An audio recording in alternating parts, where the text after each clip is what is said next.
I'm Wendy Rutledge, and this is Palm Beach TV, a production of the Palm Beach Civic Association.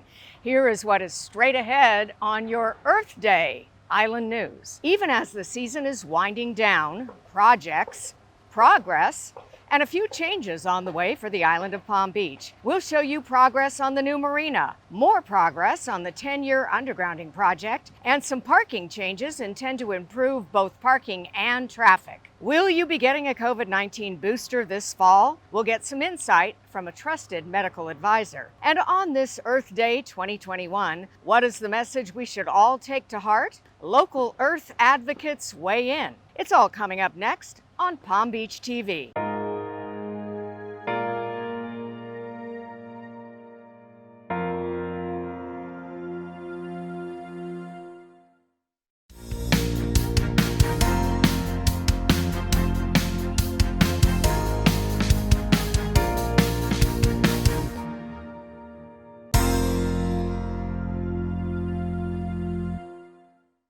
The deadline for this town marina project is fast approaching. It's coming up this fall.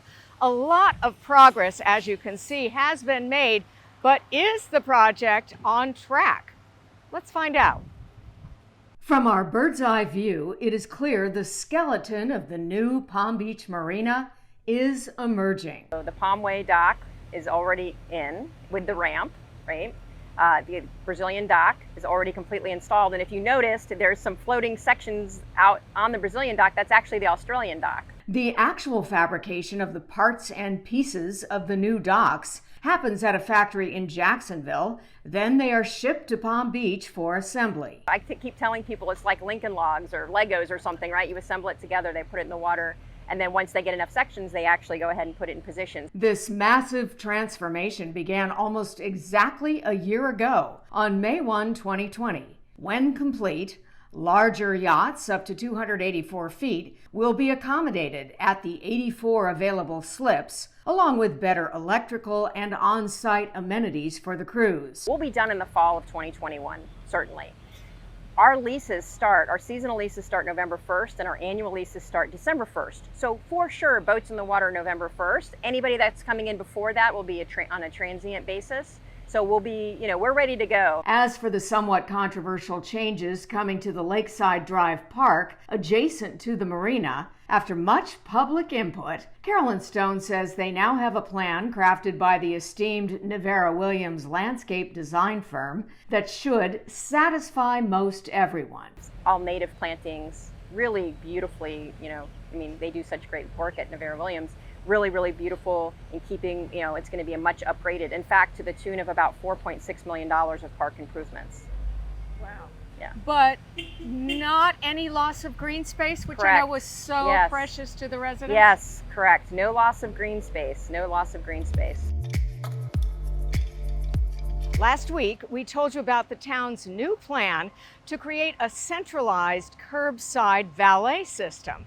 But that's not all the town wants to do to address the very complex problem of parking. The parking problem in the town of Palm Beach is like whack-a-mole.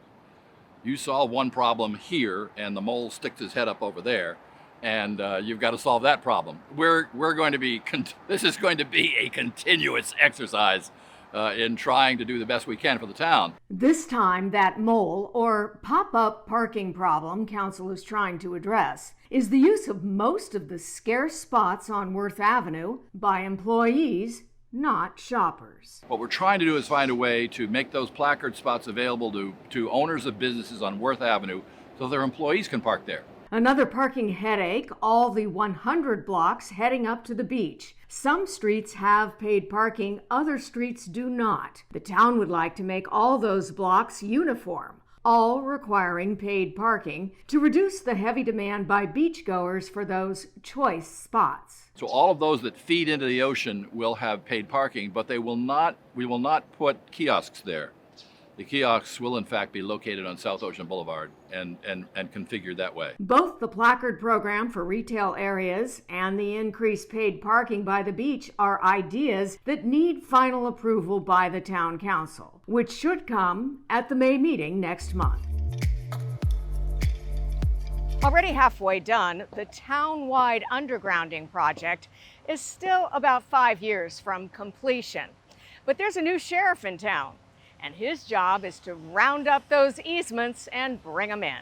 As you're no doubt aware, before the town of Palm Beach can install a transformer on your property, a necessary component of the undergrounding project, permission in the form of the property owner granting an easement must be acquired. That is a painstaking, plodding, one by one process handled until a couple of months ago by the very patient, persistent Steve Stern. But for the past few months, town engineer Patricia Strayer took on that easement acquisition task in addition to her regular engineering duties. I calculated how many meetings I've had in the last 3 months with residents on easement, since about 130 in the last 3 months while I was trying to do town engineer job. Enter the new sheriff, Lee Hudson, the new hire from Lexington, Kentucky, who did almost the exact same job in his home state. I was in outside sales for years before I went back to school.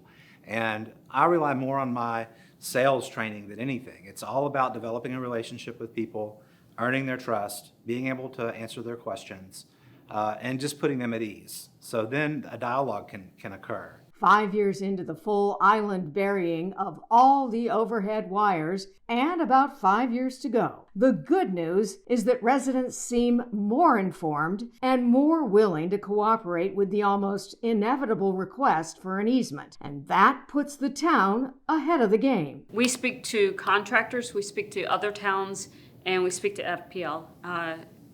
By far, Town of Palm Beach is going much quicker on implementing our program than any other community. This is a long-term project, and once everything grows back, you'll never notice it. It'll look a lot better than having the wires over your head.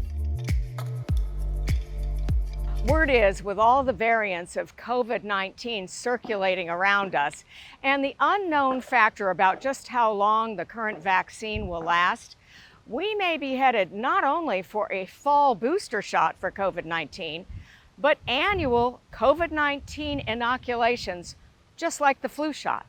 One issue is the immunity response. Will we need a booster? And it seems like the answer is probably yes. And then the other is to maintain enough antibody and immunogenicity to fight off the variants also.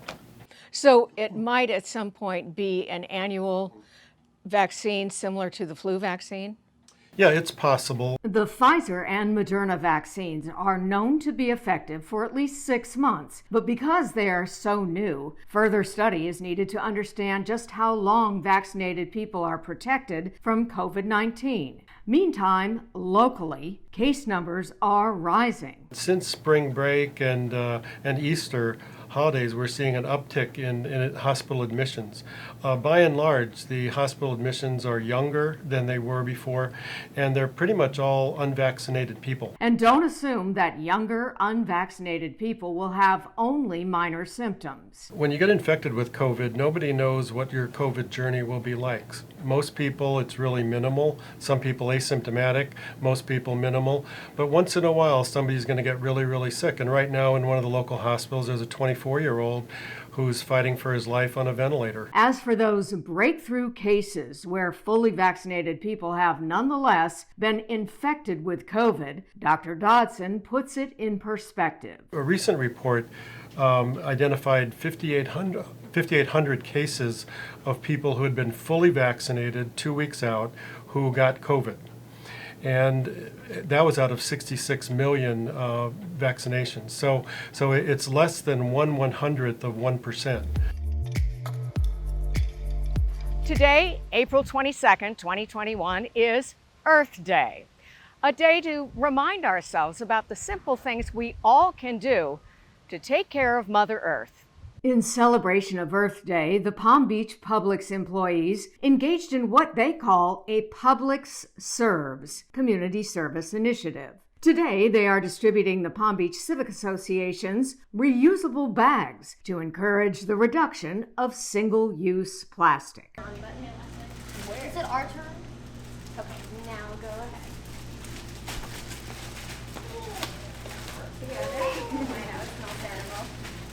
Meanwhile, at Rosarian Academy, Sixth graders are carefully weighing the wasted food after the daily lunch break to see if they can reach a 30% reduction over the next 3 weeks. How is curbing food waste relevant to Earth Day? In wasting food, we're actually wasting all of that carbon dioxide that was produced in order to get us that food. Thinking about the transportation of the food to the school, the packaging in the factories, and even the process of growing the food on farms has been emitting a lot of carbon dioxide into the atmosphere. So by reducing the amount of food that we're wasting, we're making that process more efficient. When we burn fossil fuels like coal, oil, and natural gas for energy, we release carbon dioxide into the atmosphere. It works like a heat trapping blanket surrounding the Earth. So the more fossil fuels we burn, the thicker that blanket gets, and that's warming our earth and oceans and causing a lot of problems to our climate system. I think it's super important to make sure that you know what you're doing about our ecosystem and making sure that we're keeping our planet healthy and safe for all animals and humans around it. You agree, Max? Yeah, that's why we're reducing the food waste. Beach cleanup was the order of the day for the fifth graders at Rosarian. Yeah, I think that everyone else can do a lot more. And even just trying to bring less plastic or stuff that can potentially make a mess on the beach can help a lot too. Kudos to all who are making an effort to preserve and protect the Earth on this, the 51st anniversary of Earth Day.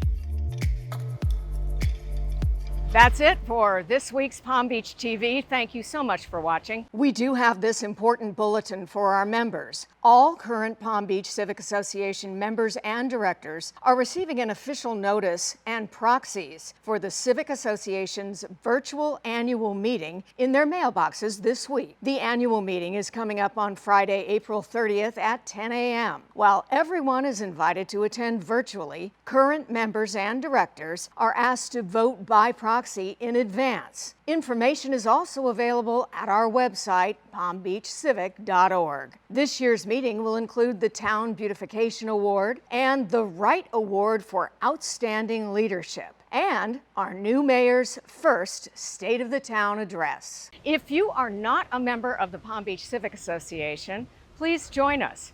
And if you are a member, remember to renew. So we will see you next week on Palm Beach TV, a production of the Palm Beach Civic Association, where membership matters.